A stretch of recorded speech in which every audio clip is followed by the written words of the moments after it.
విద్యుత్ మీటర్లు లేని గృహాలకు ప్రభుత్వం 936 రూపాయలకే విద్యుత్ కనెక్షన్ ఇస్తుందన్నారు మహబూబాబాద్ మున్సిపల్ చైర్మన్ పాలవాయి రామ్మోహన్ రెడ్డి. ఈ అవకాశాన్ని అందరూ సద్వినియోగం చేసుకోవాలని ఆయన విజ్ఞప్తి చేశారు. ప్రభుత్వ స్థలాల్లో ఇళ్లు నిర్మించుకున్న నిరుపేదలకు విద్యుత్ కనెక్షన్లు లేకపోవడంతో చీకట్లోనే మగ్గుతున్నారని చెప్పారు. వారి ఇళ్లలో విద్యుత్ వెలుగులు నింపాలని తాము విద్యుత్ శాఖ ఉన్నతాధికారి దృష్టికి తీసుకువెళ్లామని తెలిపారు. అందుకు ఆయన సానుకూలంగా స్పందించి ఇంటి నెంబర్ లేకుండానే సెల్ఫ్ డిక్లరేషన్తో విద్యుత్ మీటర్లు మంజూరుకు అనుమతించారని రామ్మోహన్ రెడ్డి పేర్కొన్నారు.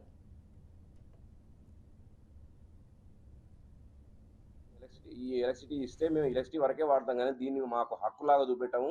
రాబోయే కాలంలో ఏమైనా మున్సిపాలిటీ అవన్నీ వస్తే మాత్రం మిమ్మల్ని బాధ్యుల్ని చేయము.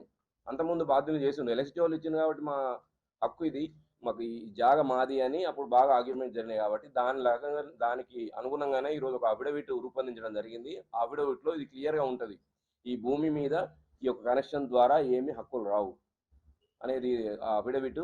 ప్లస్ పక్కన ఉన్న వాళ్ళు ఒకరు పంచనామా, ఈ వీళ్ళు మా పక్కనే ఉన్నారు అని ఒక పంచనామా. ఈ రెండింటితోనే ఈరోజు ప్రతి ఒక్క పేద ప్రజలకు కరెంటు ఈరోజు ఎంతమంది పాపం చిన్న చిన్న పిల్లలు సెల్ఫ్ డిక్లరేషన్ ఒకటి కూడా చేసుకుంటూ ఈరోజు ఎంతోమంది పాపం ఇల్లు కట్టడం జరుగుతుంది. ఇల్లు వాళ్ళు మనం వద్దన్నా కానీ ఇది కొన్ని వాళ్ళ అవసరాలు, బేసిక్ నీడ్స్, ప్రతి ఒక్క మనిషికి అవసరాలు ఉన్నాయి కాబట్టి కడుతున్నారు. ఆ పాములలోనే ఆ తేళ్లలోనే చిన్న చిన్న పిల్లలతోని ఎన్నో బాధలు మాకు చెప్తుంటే కూడా మేము ఏం చేయలేని పరిస్థితి ఉన్నాయి. కానీ ఈరోజు రవీంద్రరావు గారి చొరవ వల్ల, అదేవిధంగా ఎమ్మెల్యే గారి